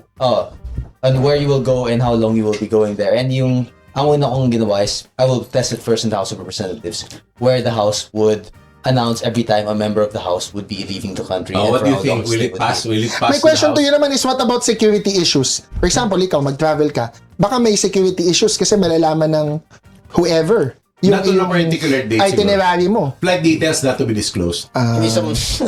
If someone wants to kill me outside the country, kaya din nila yan. Ako, I support that. Konting-konti lang yung mga bansa na mas malala pa yung security issue kaysa dito. So kung hindi nila ako kayang patingin dito at kaya nila akong patingin in like Japan or Singapore, then good luck. It's much harder to do that there. But you know, instead of travel transparency, travel ban. Energy crisis eh. Senator Marcoleta nasa Japan nung Holy Week. Dapat hindi siya umalis. Si Professor Cielo Magno, masosolve ba ang energy crisis kung di i-impeach si Sara Duterte? Cielo Magno wants to answer first. Yes. Ako na. Kung Professor Cielo, good afternoon. Kung isususpend natin ang impeachment, hindi natin ni-impeach si VP Sara, unity tayo, nandyan pa din ang energy crisis. Walang kinalaman, irrelevant, non-sequitur. It doesn't follow. Kasi si Trump lang ang pwedeng mag-solve ng energy crisis dahil napaka-crazy niya to start the Iran war. Only he can end it. President Trump, dinahamon kayo ng debate rito.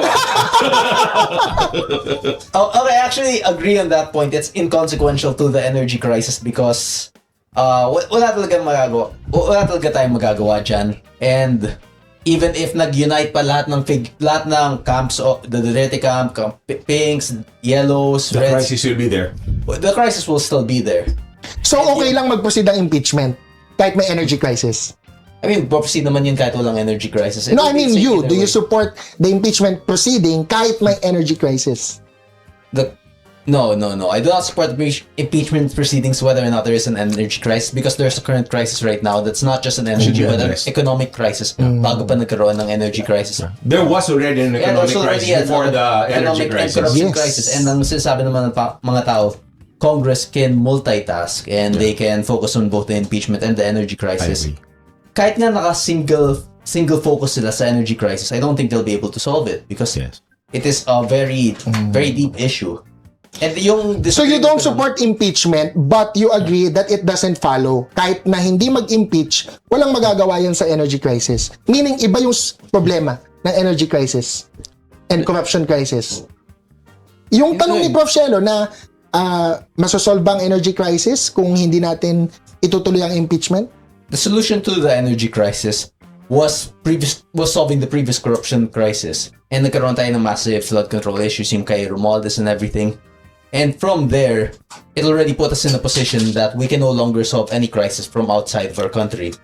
Unless we solve that first. But then, the window of opportunity for solving the flood control, wala pa rin nakulong until now.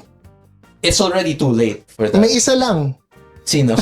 Bong Revilla. Kaso hindi nakaupo. Siya yung nasample. Na Senador Kawawa.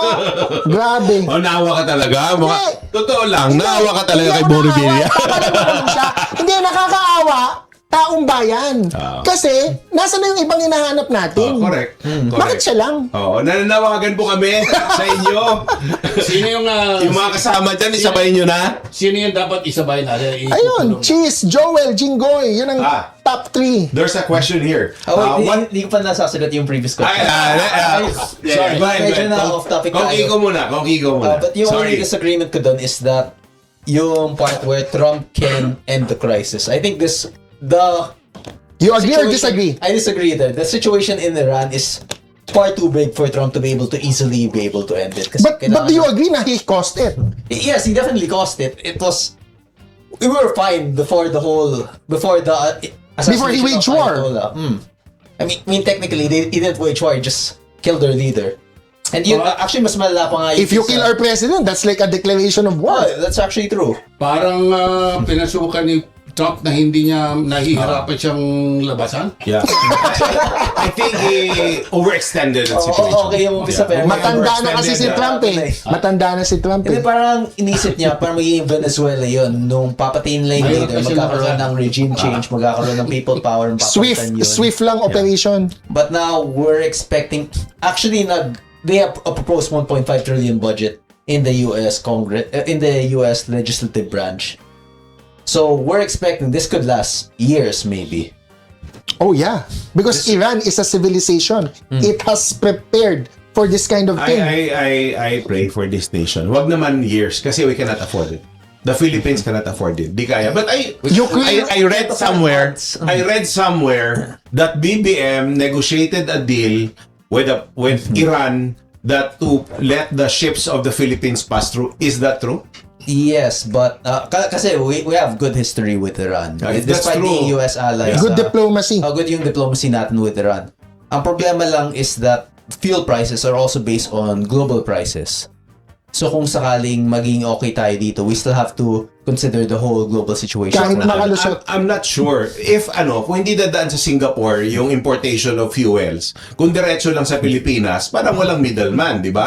That's why I was wondering when BBM said that he was able to cut a deal with Iran, diretso na ba yun sa Pilipinas o dadaan pa? Kasi pag dumaan pa ng Singapore yan, global prices talaga yan.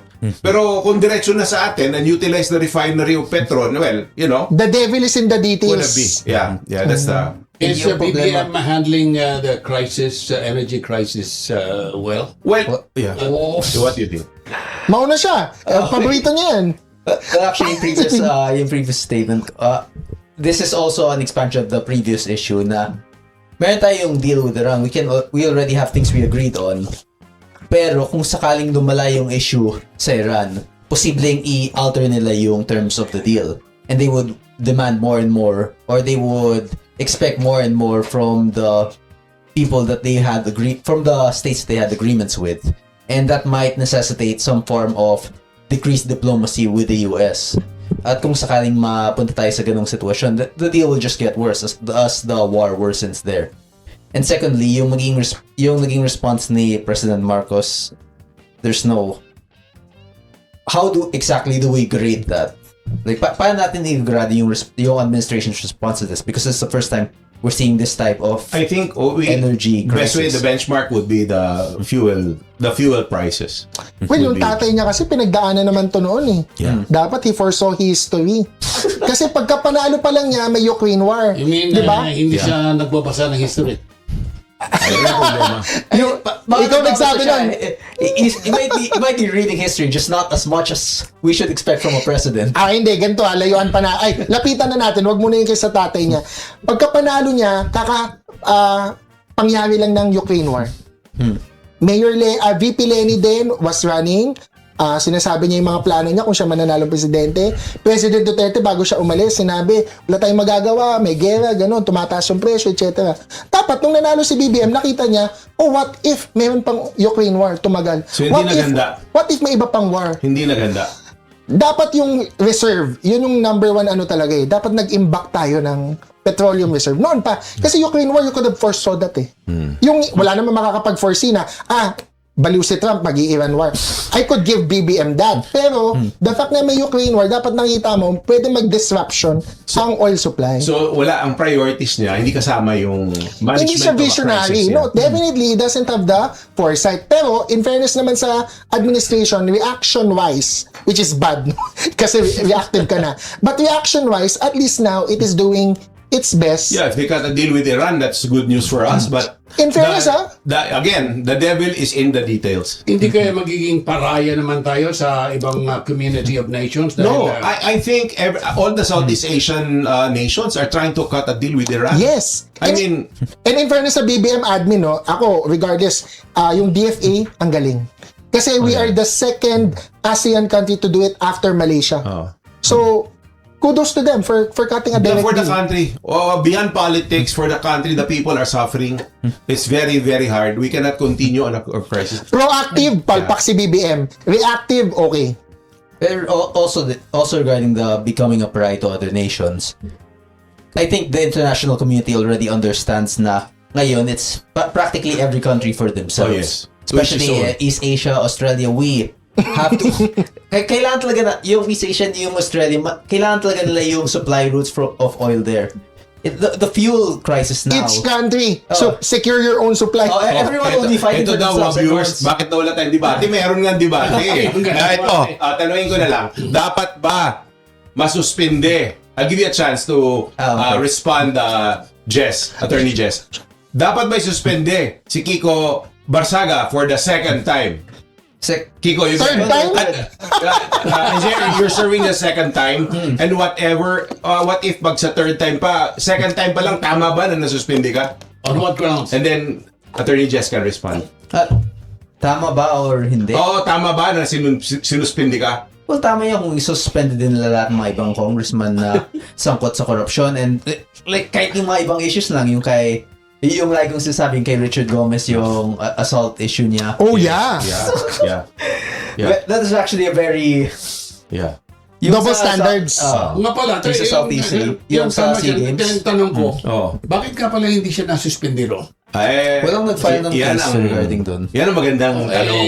Tingnan mo ito. Sobrang hirap din ng Yun nga suspension. ang double standard na pinag-uusapan. But that's what King Kong Kiko is saying. Kasi kailangan 2/3. Oh. 2/3 of votes, and that's a very hard number to get. 2/3 to expel. To suspend. To suspend. Grabe, no? Expel, 2/3. same yun, pero yung sa expulsion, it's a much more severe case, so mas So kung Kiko, ma-elevate pa sa 2/3 of ethics committee Congress and to be- basically want you suspended. Ganon. Grabe. 2/3 galit sa'yo. Oo. I'll give Attorney Jess So, a mga chance to respond. 210 congressman yun. Out of the 300 plus. Ang dami. Attorney Jess, tama ba yun? Makatarungan ba yan? No, Hindi. 212. Ito naman with all due respect to Kong 316 Kiko, na yun. again, I admire you for coming here to debate. Thank you. And with all due respect, so this is just my personal view, diba? Under the Constitution, the power to suspend or expel is based on whether or not you committed disorderly conduct. Yun yung constitutional basis. Did he commit disorderly conduct? Yes, nung first suspension, especially. With all due respect to Kong Kiko, Unahin, sabihin mo nga kung ano he yung mga bothered ginawa niya. Kong Garin. Diba? Of course, perspective mo yan, Kong Kiko, you can explain in a while. Pero nag-ano siya, video or selfie sa loob, diba? Tapos he was getting into the faces. Hindi ito yung basis ng ethics committee, pero sa akin, if I were a congressman, ito yung basis ko, is being disruptive inside the halls of Congress.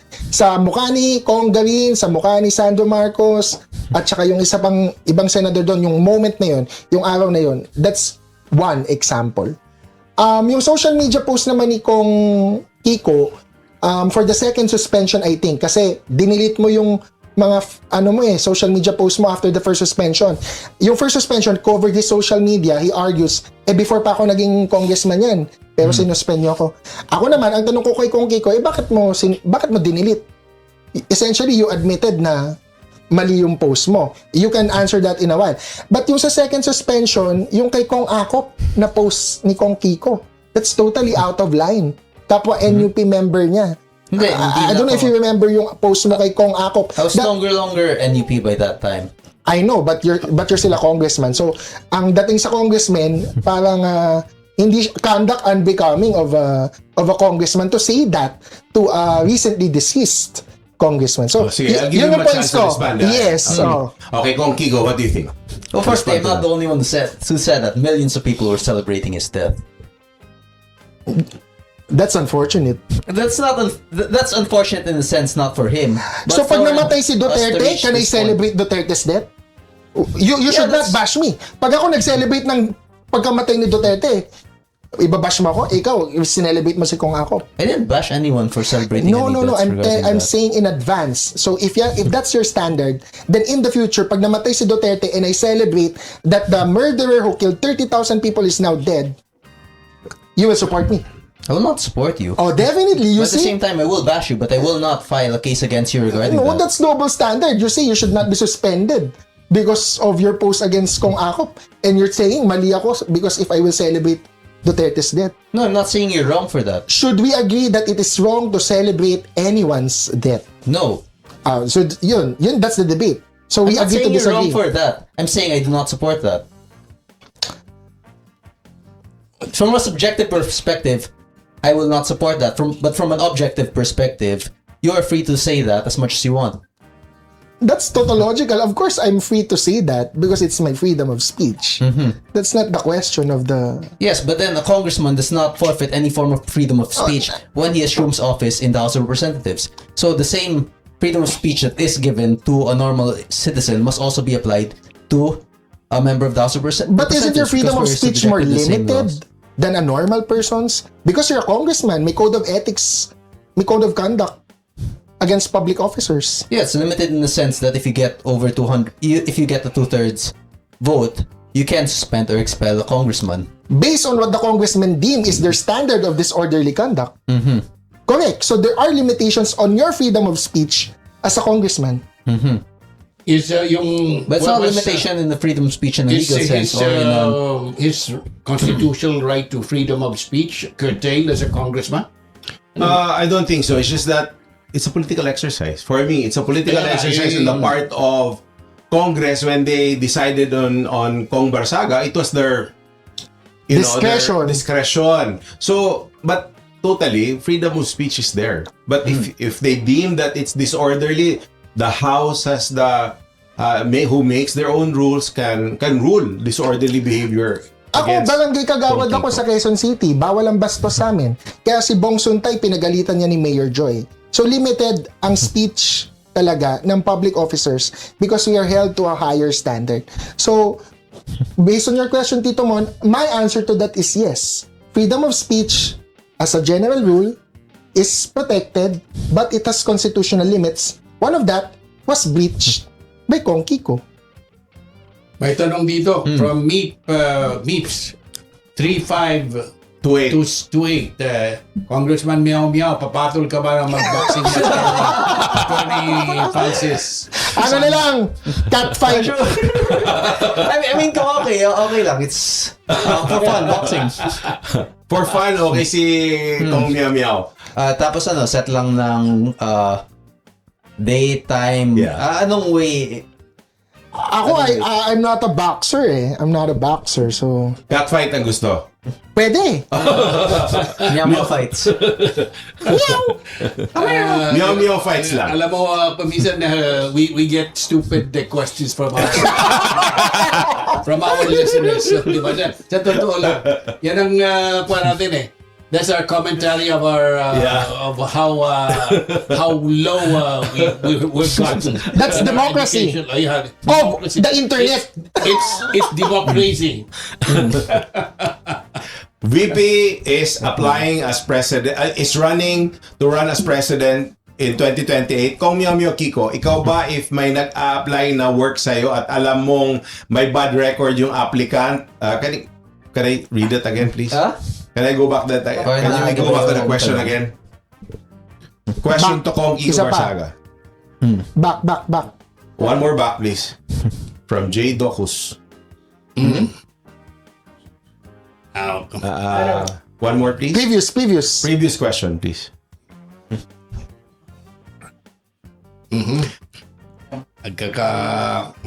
Technical difficulties. We will get back to that question later.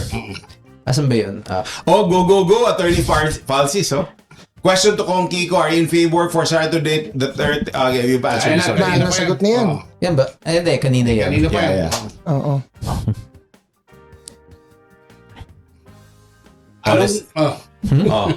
Ayun. Are you running for senator in 2028? Hindi, Kong Kiko? 27 lang ako. So kung sakaling pag nabago yung constitution, then yes, of course. So why not? Attorney Falsis, again, you agree that dapat lang isuspende si Kiko Barsaga? Yes? With all due respect, yes or no lang? Hindi. Wait, I have to expand, Attorney Clint. With all due respect, Kong Kiko, I think you should be expelled. With all due respect. Oh, do you agree? Kong Kiko, you should be expelled? It depends on the voting. Yeah, it depends on the voting. Because I would love to hear your explanation on your allegations against the 30 plus NUP members that they were allegedly bribed to vote for Speaker Romualdez. I think there's a court case already on that. Subjudice na. Subjudice na. It's better to But that's explain one it of in the the court. basis, That's one of the basis for his suspension. I think that will be discussed already. No, but then how would it work if I were to be able to prove that in court? Eh di, magiging mali na yung basis nila from the start. Well, then you can, slap them with the court decision. Ayun. But I doubt it, I doubt that you can prove that he is wrong. The other guy you're fighting is wrong. Well, I have pictures. Why do you have pictures? He was there. Why do you have pictures? Kasi NUP ka. Kasi NUP si dad mo. I was NEP at that time. Oh, so are you saying your dad was bribed? You were bribed? No, my dad was not. No. For Speaker Romualdez, I was not there because my pictures were from the 2025 campaign. Yes, so ang tanong ko lang, Basta sinasabi mo, running for Congress NUP during that members were bribed to vote for Speaker Martin. NUP yung tatay mo noon, NUP ka. So kayo ba ay inimbitahan to go to Soler? That was referencing the 2025 election for Speaker, not the 2022 election for Speaker, as I was not congressman at that time. Yes, kaya nga ako ina-expand ko yung tanong Si Kong P, di ba, na-bribe din noon to vote for Speaker Martin as early as 2022. That will be settled in court. Right? Against self-incrimination! Pero yung regarding yung kay Speaker Romualdez in the 2022 case, that's secret lang natin yung sa ganun muna. Because actually, Attorney Aranas would be helping me with that case. Okay. Well, ako naman, hindi kasi ako part ng case mo. That's why, sa akin, hindi subjudice. Attorney Clint knows, hindi applicable ang subjudice sa akin. I'm not a party to the case. Maybe But I respect your But claim. yung original na gagamitin namin is yung from the 2025 elections and the illegal lobbying that was used there. Yes, pero ako kasi ang concern ko for you, Kong Kiko, lahat ng mga ibabato mo, ibabalik sa family mo. Lahat ng binabato mo, babalik sa family mo. I mean, that's fine. Then you admit that your family, If I'm your corrupt, political then I dynasty. deserve to be in prison as well. But I'm going down with everyone else in the National Sabi mo kay Unity Jessica Party. Soho, tinanong ka ni Jessica Soho, malinis ka ba, Kong Kiko? Ang sabi mo, wala will pa akong see. kaso. Hindi, sabi mo wala pa akong kaso. A true innocent person would have said, yes, malinis ako. Ako, tanong mo ko, Attorney Clint, sa barangay, malinis ba ako? Yes! Wala kaming SOP doon. Yes, pero like everyone you ask, kung tatanungin mo si Martin So, malinis Romualdez, ka ba? No, malinis ka tatanungin ba? mo si Martin Romualdez kung malinis siya, anong sasabihin niya? Yes, but we all know he's not clean. No, but your We all answer is know different. He's corrupt. But your answer is different Kay Jessica Soho, you didn't deny. You didn't say malinis ka. I'm asking you again now, malinis ka ba? We will see. Nung councilor ka? Nung bukal ka?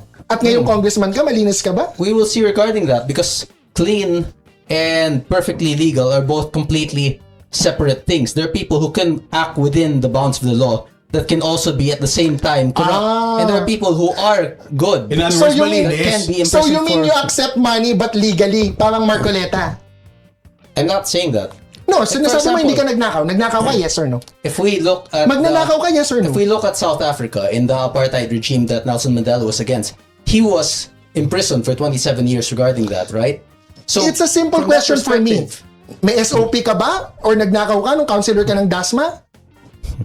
From that perspective, Ngayong congressman ka, magnanakaw ka o hindi? from that perspective, the law can be applied to good people where they can be guilty even though they are innocent. And at the same aspect, innocent people can be guilty people can be claimed as innocent. Like for example, Martin Romualdez, he was responsible for the flood control issues, yet there's no case That's a against him. complicated answer for a very simple question. Naging magnanakaw ka ba ever? Asking someone whether or not they have stolen is not a simple question because stealing and theft in politics is already a very complicated It's a simple aspect. question. Tanong mo ko, Tito Mon, may ninakaw ba ako sa barangay na funds Wala ka namin? naman mananakaw sa kagawad Hindi! May SOP! May extortion sa iba. Sa ibang barangay may SOP. Attorney Palsis, may contractor ba sa... May kapitan tractor. May kapitan tractor ba sa barangay laging na- handa? Hindi sa laging handa. Sa buong QC meron. Tsaka yung pagpipirma ka, I'll tell you this kasi ako I have experience in the barangay. To sign a barangay resolution exempting from the zoning ordinances, may SOP yan. Sa ibang barangay. Sa amin wala. Magkano ang SOP sa ibang barangay? Depends on the project. Kung kondo ang itatayo mo, on the rest Can range from what amount to what amount? 50,000, 100,000, 1 million. Wow. Yes. So, Dito, ang tanong ko yun. May tanong si- May comment. Hello, sir, ma'am.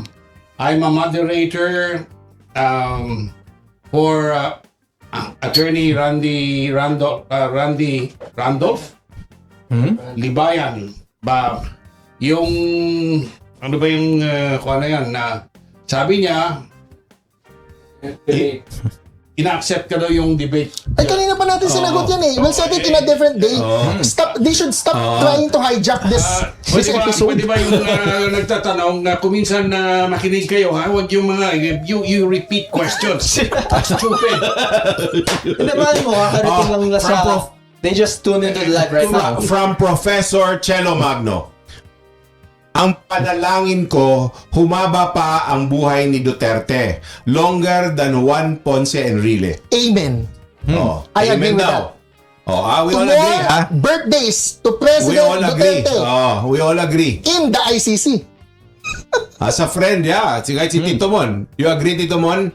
Humaba pa ang buhay, yes. We want that. Pero si Digong, if I knew him, may death wish siya nung araw pa eh. Wala siyang pakialam kung mamatay siya anytime. Lalaki. He's a fatalist, I would say. Parang si Kong Kiko. No, I mean, Walang takot. Lahat naman tao ganun eh, because we all acknowledge the fact that we all die. Some people are just lying to themselves. But alam naman natin lahat mamamatay tayo. And 1 year or 100 years, it's all practically the same in relation to the universe. Very deep. You apologized publicly to Enrique Razon in this program before.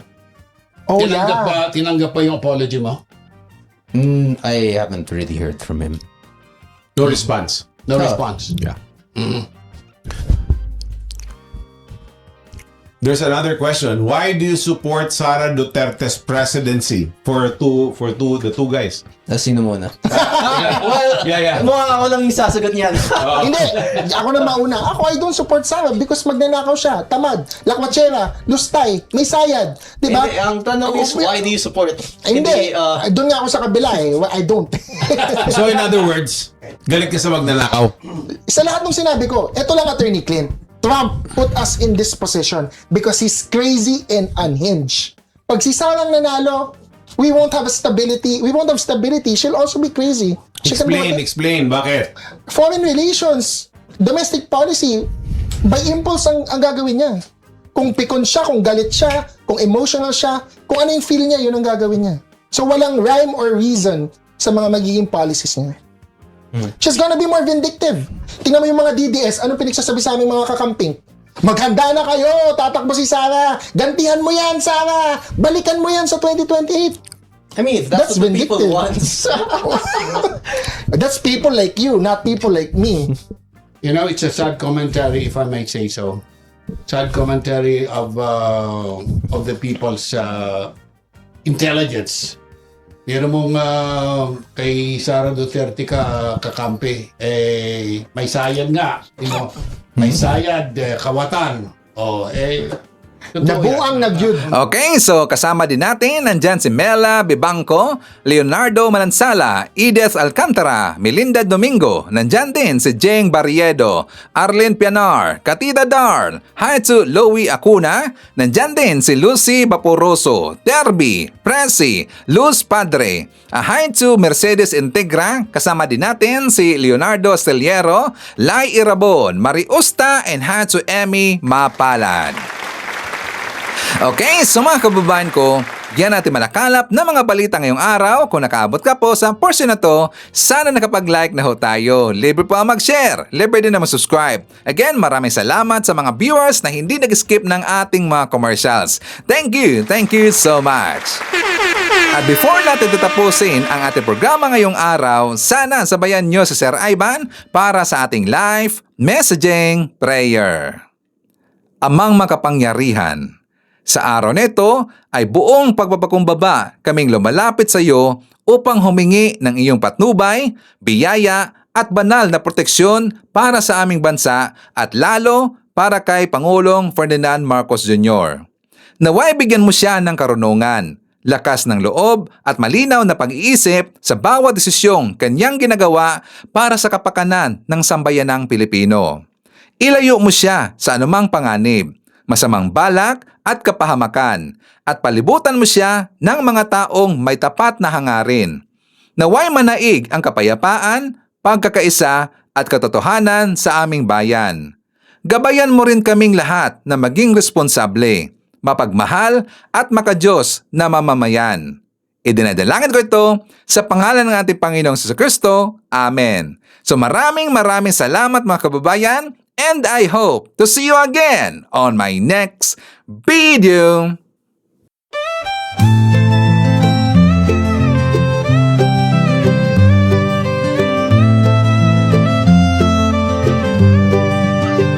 Sa bawat pagsikat ng araw, ikaw ay nandyan.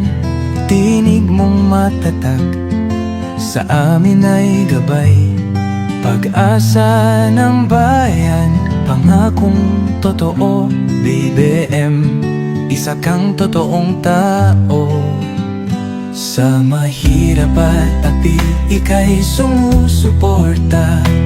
Tapat mong paglilingkod, lahat kami nakakita sa iyong pamumuno.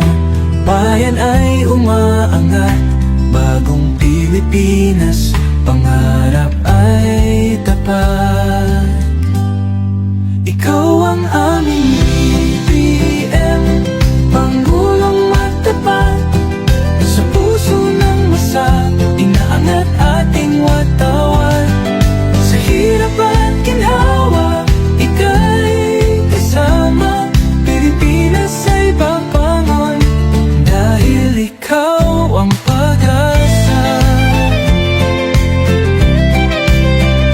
Mula Luzon, Visayas hanggang Mindanao, boses mo'y umaabot, dala ay pag-ahon. Magtulungan, magkaisa, sabi mo sa lahat, para sa bayan, ikaw ang aming alamat.